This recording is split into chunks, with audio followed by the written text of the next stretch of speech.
सोचो एक ऐसा लड़का जो हार्ड वर्किंग है, टैलेंटेड है, इंटेलिजेंट है, मगर फिर भी उसे प्रमोशन नहीं मिलता है। फिर भी उसे वो रिस्पेक्ट नहीं मिलती है जो मिलनी चाहिए और धीरे धीरे सिस्टम उसे बाहर निकाल देता है। तो अब सवाल बनता है क्यों? क्योंकि ब्रदर उसने एक ऐसी गलती कर दी जो जिंदगी के पावर गेम में सबसे महंगी गलती पड़ती है, और वो गलती है 48 लॉ ऑफ पावर का लॉ नंबर 1, यानी कि नेवर आउटशाइन द मास्टर। अपने बॉस से कभी भी सर्वश्रेष्ठ ना दिखे। तो ये रूल कहता है कभी भी अपने बॉस, टीचर या अपने से बड़े इंसान के सामने ज्यादा पावरफुल, सुपीरियर, ज्यादा चमकने की कोशिश मत करो। क्योंकि यहाँ पर इंसान लॉजिक से नहीं, ईगो से डिसीजन लेता है दोस्त। अगर आपके बॉस को लगेगा कि आप उसे ओवरशैडो कर रहे हैं, आप उसे दबाने की कोशिश कर रहे हैं, तो वो आपको उठाएगा नहीं बल्कि आपको नीचे गिरा देगा। आपका प्रमोशन की जगह डिमोशन कर देगा। क्योंकि इसके पीछे साइकोलॉजी रीजन है।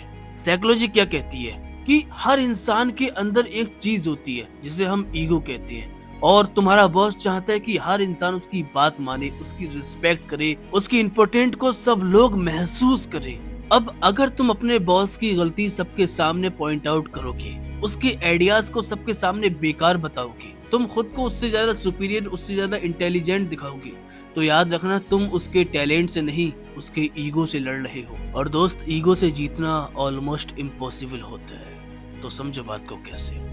एक कॉर्पोरेट कंपनी थी जिसमें एक रोहित नाम का लड़का काम करता था। बहुत स्मार्ट था, एमबीए टॉपर था, और उसके आइडियाज एकदम शार्पनेस थे। उसका बॉस बोलता कि रोहित इसको ऐसे कर लेते हैं, बट रोहित तुरंत बोलता नहीं सर, ये ऐसे नहीं होगा, इसको इस तरीके से करते हैं, इसके लिए मैंने कुछ और ज्यादा बेस्ट सोल्यूशन सोचा है। और इसका नतीजा क्या निकलता पता है आपको? उसका बॉस जो है इनसिक्योर हो जाता अपनी जॉब को लेके, और बॉस को लगता कि ये मुझे रिप्लेस करेगा। रोहित का काम अच्छा था, मगर 1 साल बाद भी उसे प्रमोशन नहीं मिला, ना रिस्पेक्ट मिली, और वो उस कंपनी से बाहर निकाल दिया गया। क्यों? क्योंकि उसने अपने बॉस से ज्यादा चमकने की कोशिश की। दूसरी तरफ एक और कॉर्पोरेट कंपनी थी जिसमें अमन नाम का लड़का जॉब करता था। अमन भी एमबीए टॉपर, उसके आइडियाज एकदम शार्पनेस, और जब कोई मीटिंग होती तो उसका बॉस कहता कि इसको ऐसे कर ले, तो अमन कहता यस सर, आपका आइडिया बहुत स्ट्रॉन्ग है, बट सर इसमें थोड़ा सा ऐसा हो सकता है तो ये, और हमारा ज्यादा प्रोजेक्ट हिट हो जाएगा।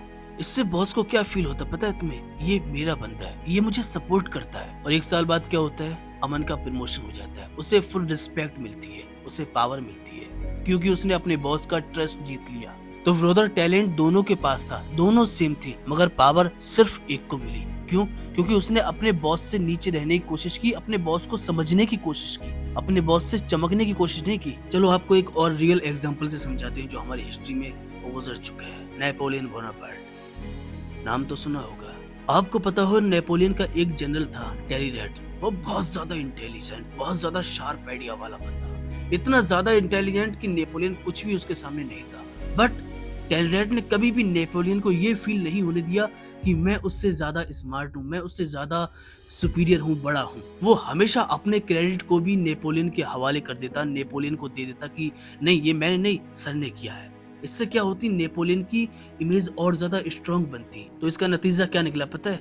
टेलीरेट हमेशा पावर में रहा, चाहे रूलर कोई भी हो। तो ब्रदर, जो इंसान रूलर से ज्यादा चमकने की कोशिश करता है वो हिस्ट्री से मिटा दिया जाता है। समझ गए? लेकिन सुनो ध्यान से सुनो, इस रूल को गलत मत समझो। इसका मतलब ये नहीं कि तुम अपनी आवाज दबा दो, तुम चमचा बन जाओ, तुम फेक बनो।